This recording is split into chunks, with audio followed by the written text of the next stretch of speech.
हमारे सभी प्यारे भाइयों और दोस्तों का एक बार फिर से हमारे YouTube चैनल विराट स्टडी 2.0 पर स्वागत है। आज हम एक ऐसी घटना के ऊपर बात करने जा रहे हैं जो बहुत ज्यादा हाईलाइटेड है और न्यूज़ों पे चल रहा है, आप लोगों ने देखा ही होगा। और थंबनेल में भी जैसा देख पा रहे हैं कि मणिपुर के महिलाओं के साथ जो किया गया घिनौना काम, इस पूरी घटना को हम एक बहुत ही सरल भाषा में समझाएंगे कि ये क्यों हुआ और इसके पीछे क्या कारण है और सरकार क्या कर रही है और ये क्या घटना अभी की है या पीछे से चल रही थी, कि बहुत पुरानी घटना है अब वायरल हो रहा है। ये सब चीजों को आपको बारे से डिटेल में एक तरीके से समझाते हुए चले जाएंगे और आज इस चीज को समझेंगे कि हमारे देश में आज भी जब हमारा देश तो चंद्रयान 3 लॉन्च कर रहा है, चंद्रमा में पहुंच रहा है, और आज भी हमारे देश में एक ऐसी घटनाएं हो रही जिससे पूरा देश सर्वनाश हो जाता है। एक ऐसी दर्दनाक घटना जिसको देखकर या सुनकर पूरी आत्मा कांप जाती हो। उस घटना के बारे में आप लोगों को जानना भी जरूरी कि हमारे देश में ऐसा क्यों हो रहा है, क्या हो रहा है, क्या कारण है, उसको बहुत ही बारीकी से बहुत ही सरल भाषा में आपको हम समझाएंगे। आइए चलते हैं सीधा। जैसे आप थंबनेल में देख पा रहे हैं कि मणिपुर में महिलाओं के साथ किया गया घिनौना काम से भड़की भारत की जनता। ये पूरा दिख हुआ स्टॉप वायलेंस। अच्छा, थोड़ी चीजें मैं थोड़ा सा पीछे जाऊंगा।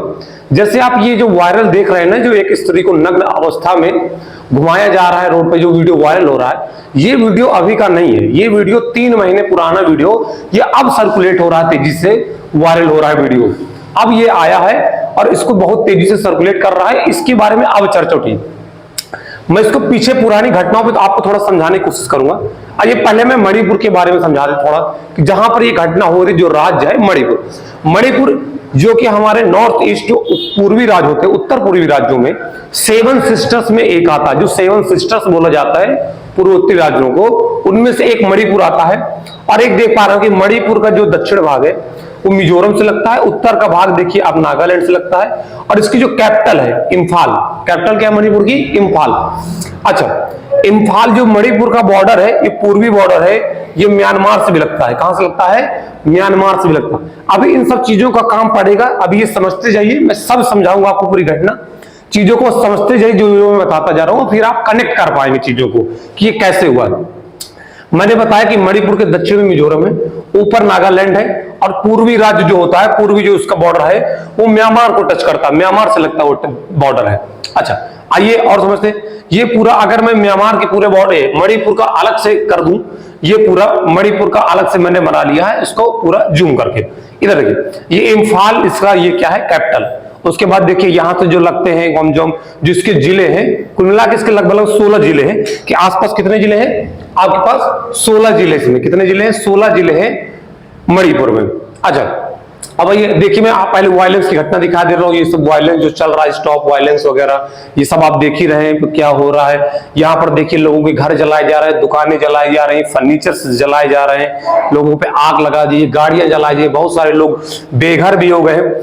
अच्छा देखिए, ये 2 फोटोज जो आप देख पा रहे होंगे, एक मणिपुर राज्य का है जो 2 प्रतिनिधित्व करने वाली 2 एक ऐसी आप समझ रहे होंगे, मीराबाई चानू और मैरी कॉम, जो अपने राज्य का प्रतिनिधित्व करती है, जानी जाती है उस राज्य को, इनके नाम से राज्य को जाना जाता है। जो मीराबाई चानू है और मैरी कॉम है, जो इनके नाम से भी इनके राज्य को जो देख रहे हैं कि मीराबाई चानू भारोत्तोलन से है और मैरी कॉम जी बॉक्सिंग से, इन्होंने कई सारे देश के लिए गोल्ड मेडल जीता है।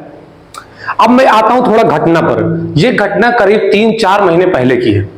आप देखेंगे कि ट्विटर में इधर देखिए, MC मैरी कॉम ने इधर पर मोदी जी को, प्राइम मिनिस्टर जी को लगा था कि my state burning please help, hashtag prime minister, hashtag home minister, hashtag करके उन्होंने होम मिनिस्ट्री वगैरह, अमित शाह, हैशटैग राजनाथ सिंह को सबसे हेल्प मांगने की अपील की थी कि हमारे राज्य में ऐसी घटनाएं हो रही हैं और इसके ऊपर कुछ किया जाए। लेकिन गवर्नमेंट इतना धीमा प्रोसेस हुआ कि इसके पीछे आज जाके बोलिए 3-4 महीने के बाद इस पर कोई प्रोसेस हो रहा है काम। अच्छा, आइए और थोड़ा सा इसको बारीकी देखते, पीछे देखिए। इसका जो अभी चल रहा है, 142 लोगों की मौतें अभी तक हो चुकी हैं, जो रजिस्ट्रार्ट में जो हो चुकी है मतलब, और 5000 प्लस आगामी घटनाएं हो चुकी हैं। 5995 हिंसा के मामले दर्ज हो चुके हैं। जो 142 लोग मरे हैं, ये अभी दर्ज किए गए। अब जो ऐसे भी होंगे जो मरे होंगे जिनको दर्ज किया ही नहीं है अभी तक, उसमें हो सकते हैं। 6745 लोग हिरासत में हैं और 60,000 से भी प्लस लोग बेघर हो चुके हैं, जो घर छोड़कर जा चुके हैं, जिनके घरों को जलाया जा चुका है। बात समझ आ रही है? अच्छा, मैं ये बताना चाह रहा हूं कि ये घटना को अगर मैं एक मोटी मोटी भाषा में समझाना चाहूं तो ये पूरी घटना जो है एक आरक्षण के वर्ड पर है। आरक्षण जो आप बहुत अच्छे समझते हैं, ये पूरा आरक्षण का ही खेल है पूरा, जो ये पूरी घटना घट रही है। अब आइए, अब मैं इस टॉपिक को पूरा जाता हूं समझाने के लिए। आइए मैं मणिपुर राज्य को ले लेता हूं, फिर यहां से समझाना आपको स्टार्ट करो। ये आप जैसे फोटोज देख पा रहे हो, ये सब आर्मी जो पीछे, मैं पूरा समझाऊंगा आपको पीछे। आइए मैं अब मणिपुर को समझाने की कोशिश करता हूं। ये मणिपुर का राज्य है, इसके ऊपर थोड़ा समझेंगे। देखिए मणिपुर में क्या है, समझने की कोशिश करिएगा आप लोग।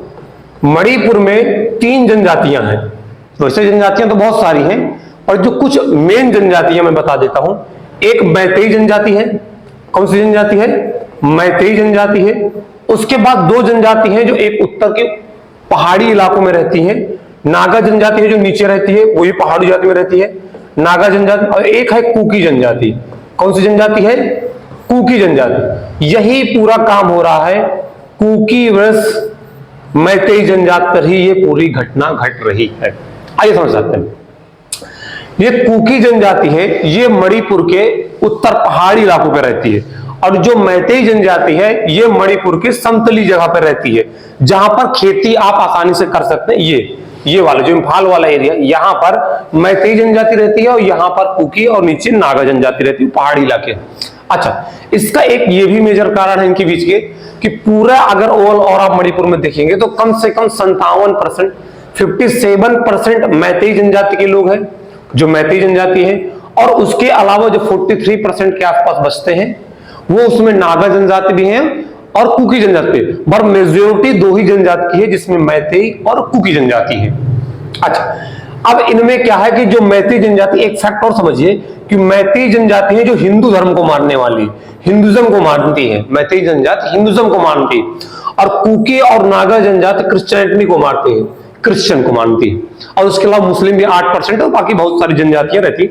लेकिन मेन जो मेजोरिटी वाली बात है वो मैतेई और कुकी जनजाति, इधर फिर आ जाते हैं मैतेई और कुकी जनजाति। अच्छा, कुकी जनजाति को अनुसूचित जाति के अनुसार रखा गया। अनुसूचित जाति क्या है कि भारत का जो संविधान है, आर्टिकल 371C के अंतर्गत ये बताया गया है जो एसटी जनजातियां होती हैं, जो शेड्यूल्ड ट्राइब जिसको बोलते हैं, उनको 371C के अनुसार कुकी जनजाति को शेड्यूल्ड ट्राइब में रखा गया है। शेड्यूल्ड ट्राइब में क्या होता है कि जो भी जनजाति शेड्यूल्ड ट्राइब में आ जाती है, उसको संविधान के अनुसार कुछ आरक्षण प्राप्त हो जाते हैं, और कुछ उनके प्रोटेक्शन सुरक्षा के लिए लागू कर दिए जाते हैं। उनको एक विशेष अधिकार प्राप्त हो जाता है, विशेष दर्जा हो जाती है कुछ चीजों की। तो वही है, आप थोड़ा सा विशेष दर्जा कुकी जनजाति को प्राप्त था, मैतेई जनजाति को नहीं, क्योंकि मैतेई जनजाति एसटी कैटेगरी में नहीं आती है। अच्छा, एक बात यह भी है कि कुकी जनजाति जब पूर्वोत्तरी पहाड़ी क्षेत्रों में रहती है, और नागा भी रहती है, और मैतेई समतली में रहती है, तो मैतेई जनजाति के पास क्या कि संसाधन पर्याप्त है, लेकिन कुकी जनजाति के पास शासन पर्याप्त नहीं है। तो ये लोग क्या कहते हैं, अपने फसल करने के लिए इन्होंने ऊपर पेड़ों को काटा है, फिर उसके बाद अफीम की खेती इन्होंने करना है, अफीम और खेती। और भारत का दुर्भाग्य, एक ऐसा दुर्भाग्य है भारत का कि भारत को जो मणिपुर का बॉर्डर लगता है यहां से, और यहाँ का आप ये द्वारा देखेंगे पाकिस्तान, अफगानिस्तान और ईरान वाला ये एरिया है, यहाँ अफीम का बहुत ज्यादा प्रोडक्शन होता है, बहुत ज्यादा अफीम पैदा की जाती है। और यहाँ आप देखेंगे म्यांमार के साइड, यहाँ भी अफीम बहुत पैदा होता है। अब भारत एक विश्व का एक ऐसा मात्र देश है जो सबसे ज्यादा जनसंख्या वाला है, तो अफीम का प्रोडक्शन यहाँ होता है और खपत कहाँ होता है, हमारे देश के अंदर। तो ये बॉर्डर से थोड़ा कनेक्ट कर पा रहे होंगे कि मणिपुर कहाँ लगता है, बॉर्डर से, तो यहां से भी अफीम का बहुत बड़ा प्रोडक्शन भारत देश में आता है, जो खपत करता है भारत के अंदर होता है, व्यापार होता है। इसीलिए कुकी जनजाति का जो मेन व्यापार है, जो उनके पास पैसा आता है, वो अफीम और हेरोइन से ही आता है। और जो मैतेई जनजाति है, जो समतली क्षेत्रों पर रहती हैं, ये खेती किसानी से अपना पैसा कमाते हैं, ये इनके पास यहां से व्यापार है, यहां से पैसा आता है। अच्छा, मैतेई जनजाति में, मैतेई जनजाति को अगर कुकी जनजाति के पास जाना रहने के लिए, तो उनको एक परमिशन लेनी पड़ती है कि आप वहां जाएंगे, और वहां आप रह के बस नहीं सकते हैं कुकी जनजाति का ऊपर पहाड़ी क्षेत्रों पर।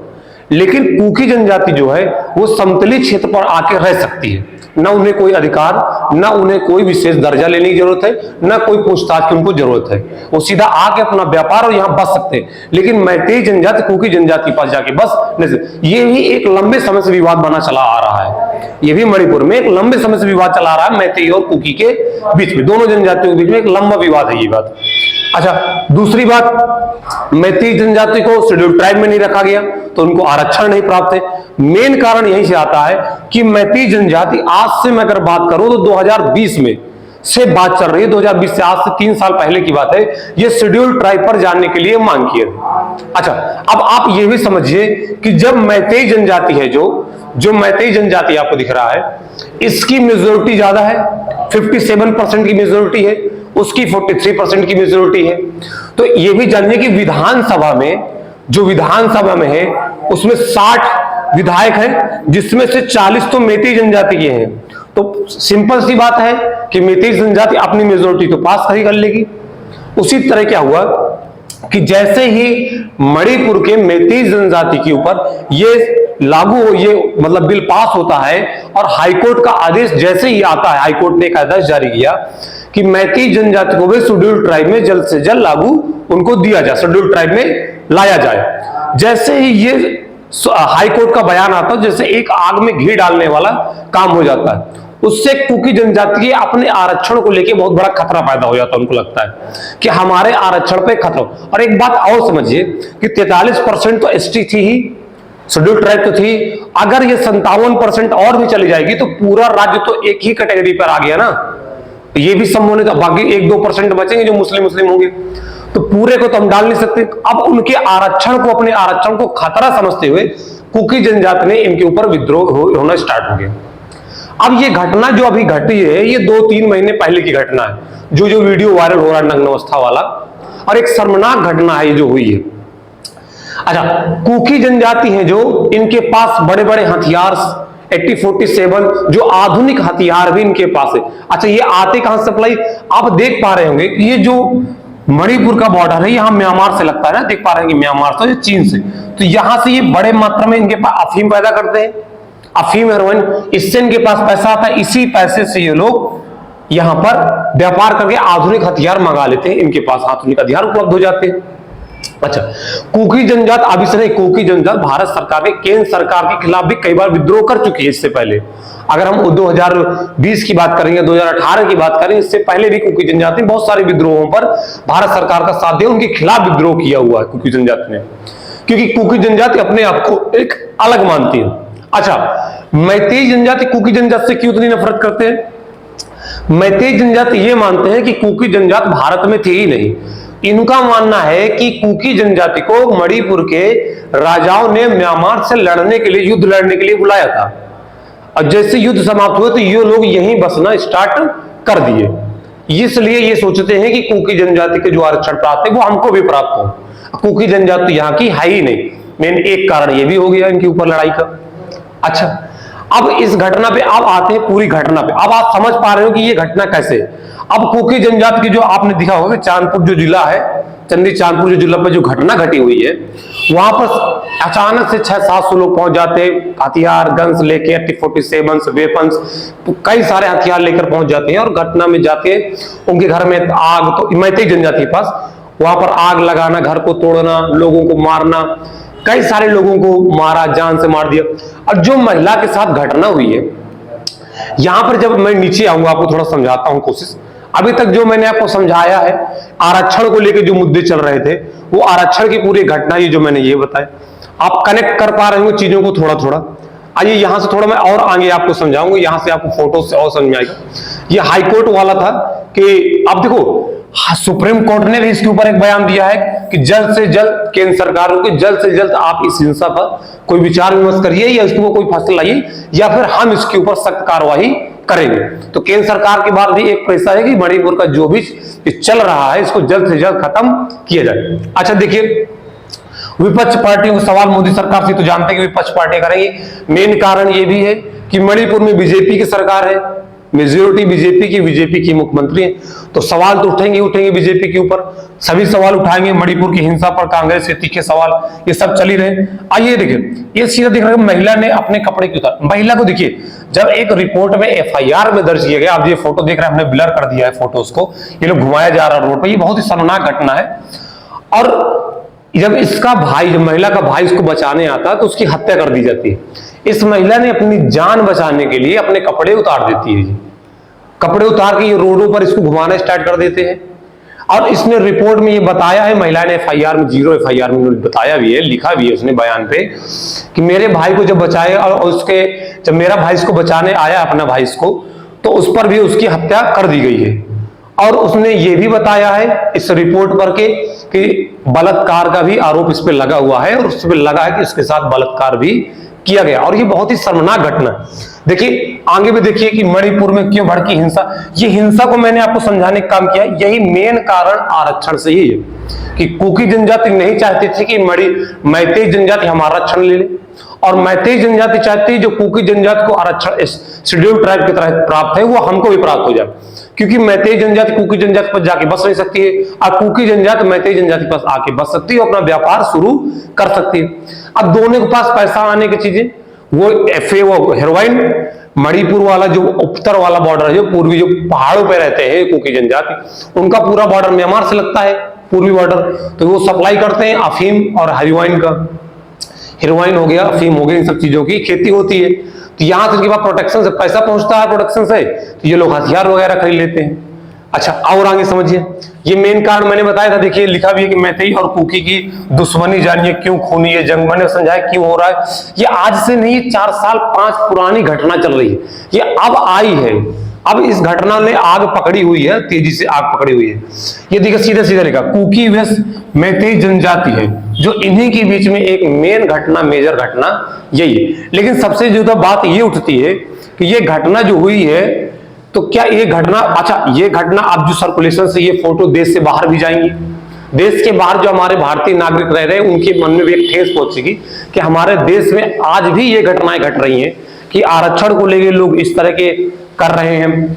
लेकिन जैसे हमारा देश क्या है, एक स्त्री को हम लोग एक देवी मान की पूजा करते हैं, जहां पर हम एक नारा देते हैं, बेटी बचाओ बढ़ाओ, बेटी बचाओ बेटी पढ़ाओ का एक नारा देते हैं। वहां पर हमारे महिलाओं के साथ ये होता है, जहां पर महिलाओं को देवी मानकर, देवी तुल्य मानकर हम पूजा करते हैं, वहां पर एक ऐसी घटनाएं हो रही हैं। देखिए मैतेई जनजाति 53% से ज्यादा इंफॉल में रहते हैं, नागा कुकी 40%, वही ज्यादातर पहाड़ी में रहते हैं। ये पहाड़ी एरिया में रहने वाले मेन वही कारण है, मेन आरक्षण का कारण ही है। वहीं पर वहां से हमले स्टार्ट होते हैं, आग पकड़ लेती है और दोनों जनजातियों पर विद्रोह स्टार्ट हो जाता है। ये पूरा ओवरऑल घटना का कारण है। अब मणिपुर के, अब हमारे माननीय प्रधानमंत्री जी के जो ट्विटर में जो उन्होंने बयान दिया है कि अपराधियों को बख्शा नहीं जाएगा, ठीक है अपराधियों को बख्शा नहीं जाएगा, लेकिन प्रधानमंत्री के 2-3 महीने चुप रहने और शांत रहने से भी लोगों के मन में शंकाएं उठी कि आखिर प्रधानमंत्री इस मुद्दे पर क्यों नहीं बोल रहे। और ये बनी बात है कि सबके मन में शंका उठेगी, प्रश्न उठेंगे कि प्रधानमंत्री इतनी बड़ी घटना पर आखिर क्यों चुप है, क्यों नहीं बोल रहे हैं। काफी दिनों बाद ये जवाब मंत्री जी का और प्रधानमंत्री जी का आया है। मैंने पूरा वीडियो में आपको समझाने की कोशिश की है कि ये घटना क्यों है। घटना तो वैसे भी शर्मनाक है, वो तो सभी जानते हैं, लेकिन ये घटना का मेन कारण था क्या। जब आप पूरी घटना को समझेंगे, पूरा वीडियो देखेंगे तो पूरा समझ में आपको आ गया होगा। जय हिंद, जय भारत।